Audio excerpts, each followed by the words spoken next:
Hey drivers, we've been busy. Take a look at this. Do you see that? That's space. Look at this, I'm walking through space. There's space for an engine stand. No space on the workbench, but there's space for an engine stand.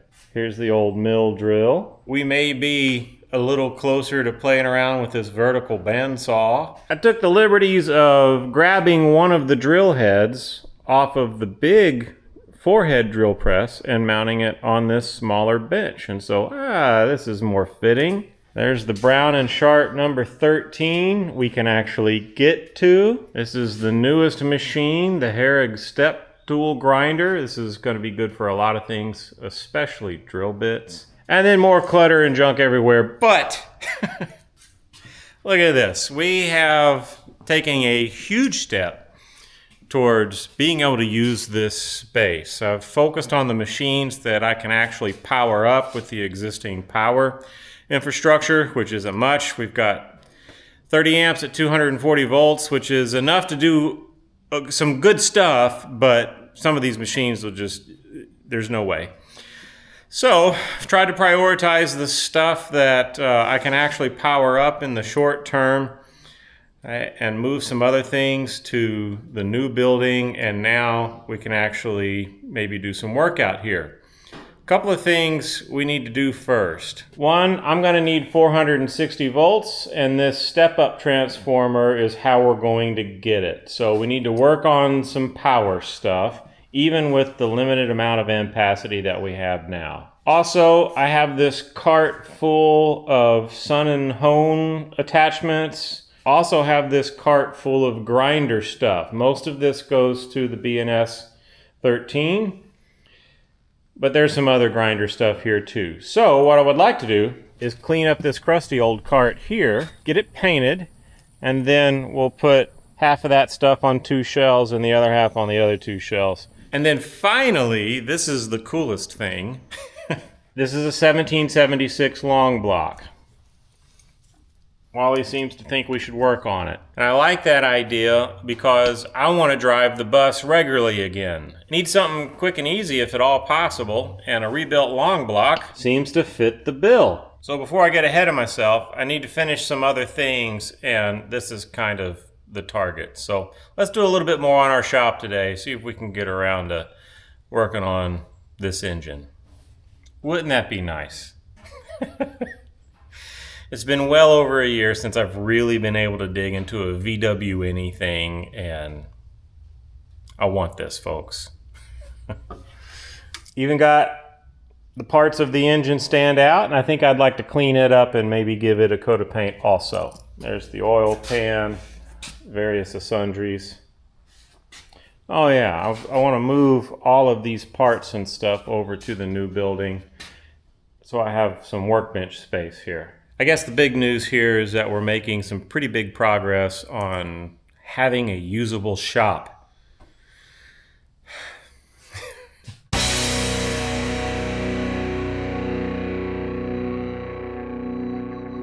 One of the people I met at an auction told me about this stuff. You get it at Home Depot. No, this isn't a sponsored thing. We get a bunch of sponsorship offers, but it's all the cheap Chinese stuff that we never use. Maybe that'll change someday. Anyway, watch this.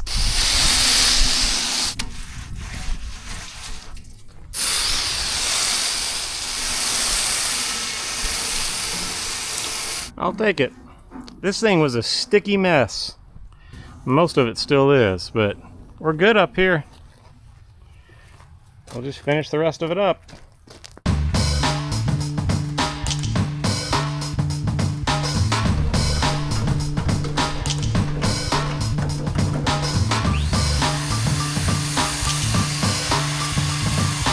Well, now I've got a situation. I didn't realize how gummy some of this paint is. If it was hard, wire brushing would rough it up and we'd be good to go, but this is just peeling off, as you can see. So I have a choice to make. I don't have time to sandblast it, I don't think. I wonder if this is a time for that chemical stuff. I've never really used it. This may be the time to use it. Let me think about this. Okay.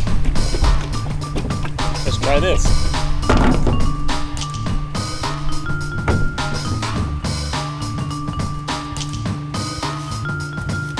That first application did nothing. This paint is thirsty and I obviously put it on too thin. Now we've done it 3 times and we're getting significant bubbling there. That's great. I can see it starting to give up here and elsewhere, but a lot of it not quite yet. So I'm just gonna keep chugging here. Problem is, this is 60 bucks. I'd hoped I'd only used a portion of it, but last thing I want to do is buy another one.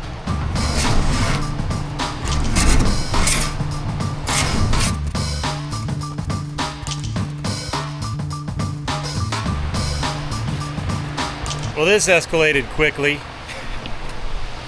This is after 2 or 3 rounds of scraping and it still needs more. This is after 1 solid round of stripper and scraping and it looks like I've barely done anything. This is after about 3 minutes with one of these rapid strip wheels. I'd forgotten about these things. They really get chewed up when you hit an edge like this, but if you can avoid it, they do pretty well. I remember seeing Annie from Annie's VW do something with saran wrap, like put the stuff on and then cover it up so it doesn't evaporate so quick. It's coming back to me now. I'm gonna try a little bit of that. I think it was saran wrap.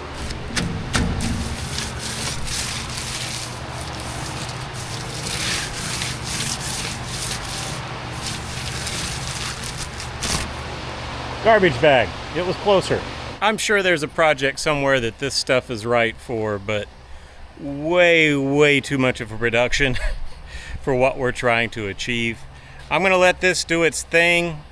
I'm not going any further with the paint remover. I mean, the smell is horrible, so it can't be good for me. I'm gonna see what I can knock out with the rapid strip while all this is doing its thing.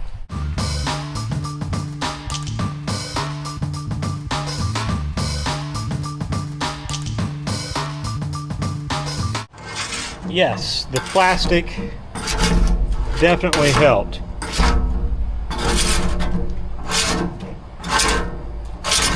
I went through the rapid strip and then started using this thing, which I've killed it too because the wires, you know, on any wire brush start to give up and come out.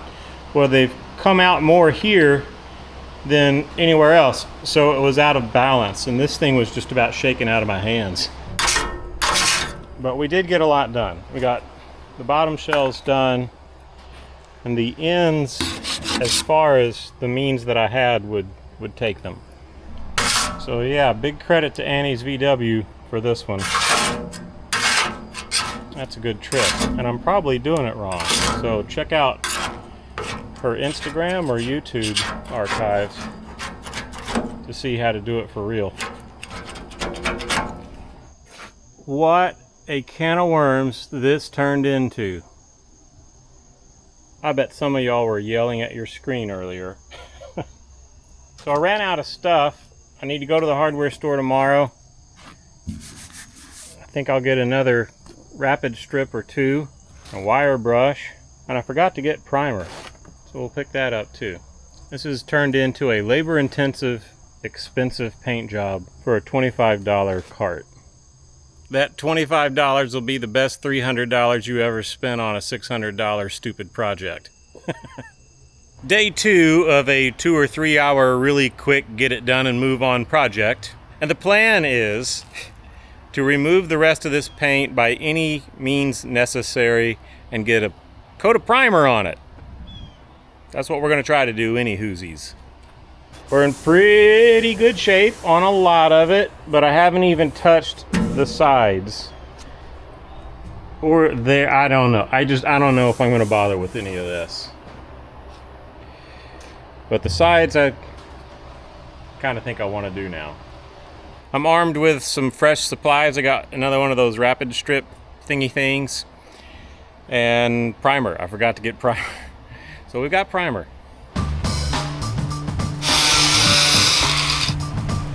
Another round of chemical warfare. We'll do the same thing on the other side. What a mess of a project. Way more trouble than it was worth, but once you get into something, you kind of have to see it through, and so we're there. Now it's time to wipe it down, do final prep for paint. I think what I'm going to do is use it's basically acetone to neutralize the paint remover that's on there, and then use some phosphoric acid on it to etch the metal a little bit. Hopefully the paint will stick a little better. We also have some metal work to do. Somehow this shelf is bent up, and you can see kind of a ripple here in the side of it. So that needs to be bent back down. And maybe as part of that drama, this happened. So the plate where the caster is it's bent in here. So I need to straighten that out, and then I need to replace the caster because it's all banged up too. So okay, just a final few things, and then I really think we're gonna get a coat of primer on this tonight.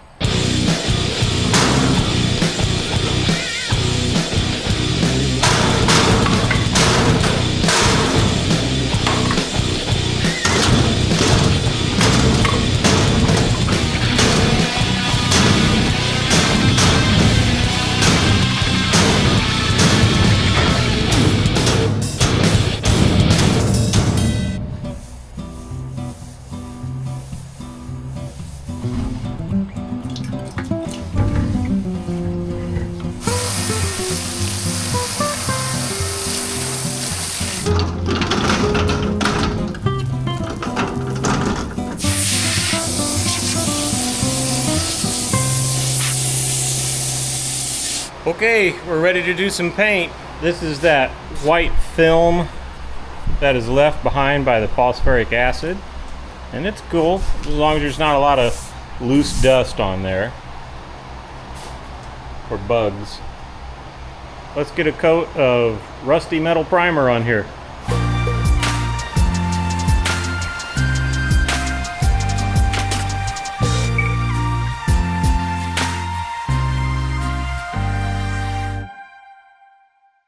Hey there, Waddy Cat. Another busy day later, we're back for more. We're gonna put some gray on this thing, but first, let's take a peek. I always love how primer goes down. It's flattering. It makes me feel like I can actually paint. And then I put top coats on and realize I don't know what I'm doing. I'm a novice. But for now, it looks really nice. Got my assistant with me. Okay, let's find that smoke gray Rust-Oleum somewhere and put down a coat.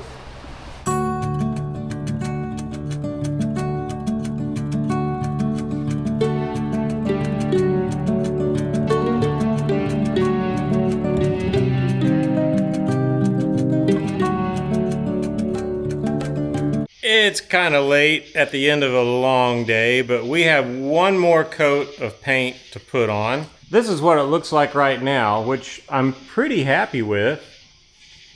This is just one coat of top coat.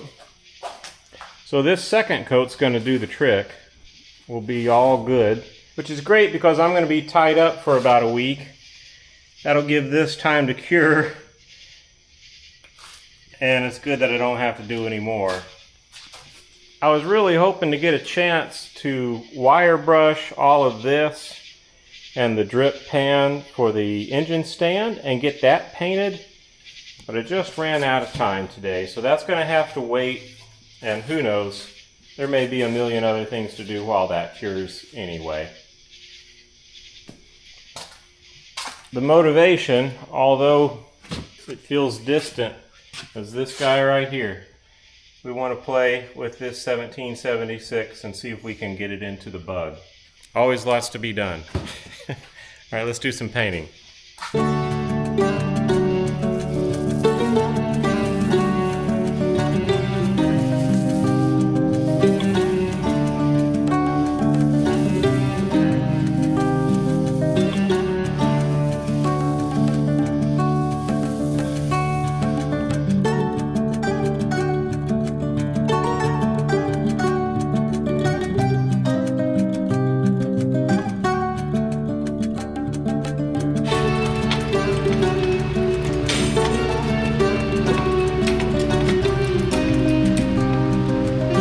These wheels mount a little differently than I've seen. These bolts go all the way through and kind of hold the base plate captive.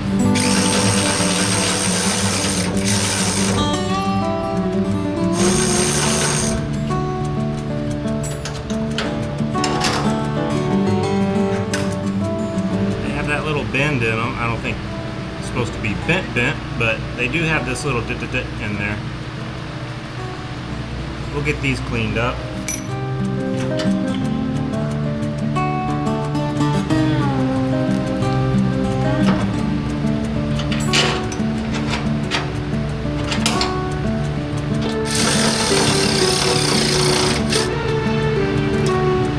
Well, I have a little problem. The original wheels are 8-inch. I'm putting 6-inch on, which is fine, except that it has a brake, which I'd like to use. But there's a clearance issue. Figure out what we want to do about this.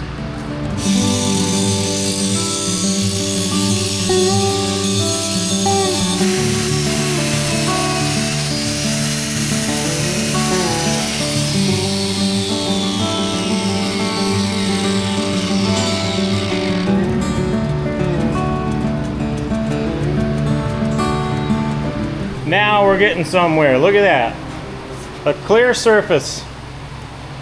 Carts like this are super useful until they become a catch-all. And then they're in your way.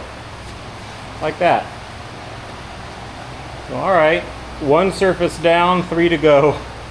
We're going to keep chugging. I've rinsed all of this tooling off in the parts washer just to get the dust off it anyway. And so now we're going to give everything a coat of some surface protectant, which when we're ready to use this stuff, we'll just have to clean all of this off anyway, and it will have collected some dust by then.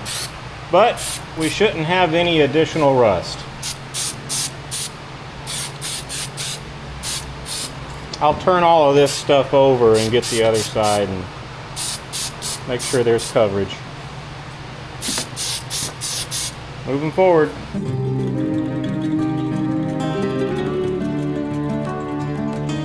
All of these side projects are delaying the fun part, but building a shop is an experience too, so we're diving in. When we're ready to work, we'll be in an environment we earned. We'll get more done and it will feel like home. You can keep a project alive any way you need, provided it drives the dream. We'll see you in the next one.